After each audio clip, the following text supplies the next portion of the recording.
G'day guys, this lesson was a request for Mercy by Muse. There are a couple of really killer fills in there that you want to stick around to check out, and other than that, the song is not too difficult, but it sounds mega. So let's get on the kit and learn it.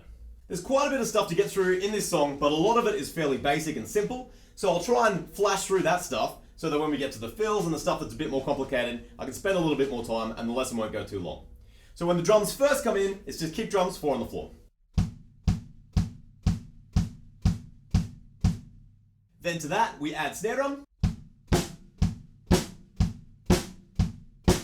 And then we're into our pre-chorus, which every time is like this big noisy kind of mess.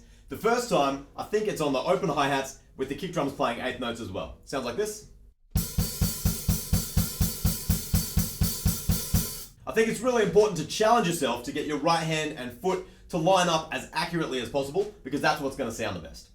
Coming out of that, there's one of our first kind of tricky fills, and it sounds like this.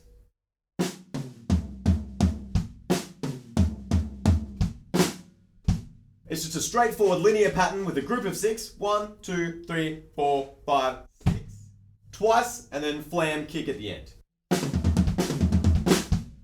After that, we're into our chorus, which is quarter notes on the crash cymbal, the snare drum backbeat on beat 3 in like a halftime groove, and the kick drums playing 8th notes. Together sounds like this.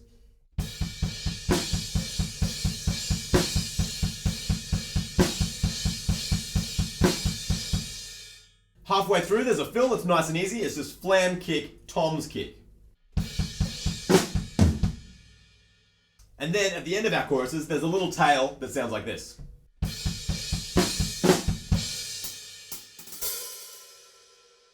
Once more slower.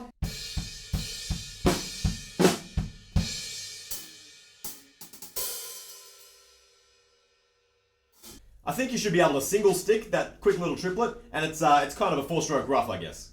Moving on from that, we have some rim clicks and just a couple of sparse bass drums underneath 8th note hats, just like this.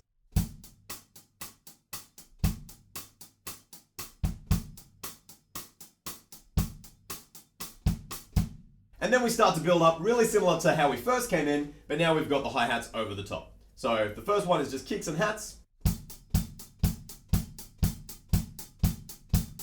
And then we add the snare drum again.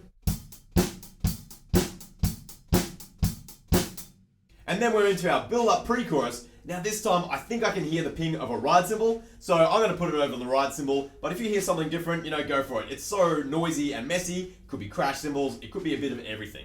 So over on the ride cymbal.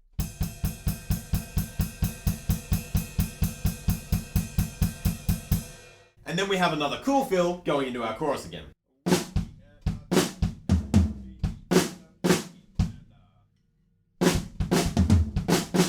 Then we are back into our chorus, which is exactly the same as the first chorus. And then at the end, once we play that tail again on the hi-hats, the drums drop out completely, and then we're going to slowly build them back up with the ride cymbal, then adding the snare drum, and then adding the kick drum.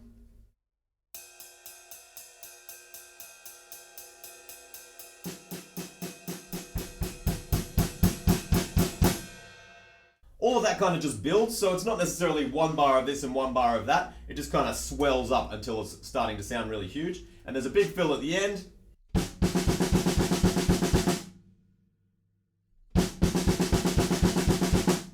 And then we're into our final choruses, which are exactly the same as our other ones. Halfway through, they have those cool little flam things. And there's one little fill that sticks out to me, and that sounds like this.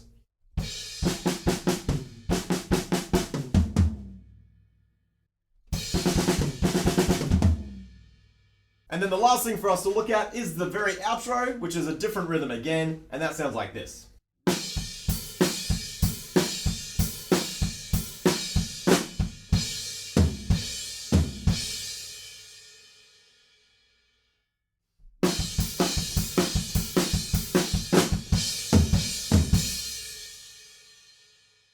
Alright, there we go. I hope that's been helpful, and those are all the bits that you'll need to play Mercy by Muse.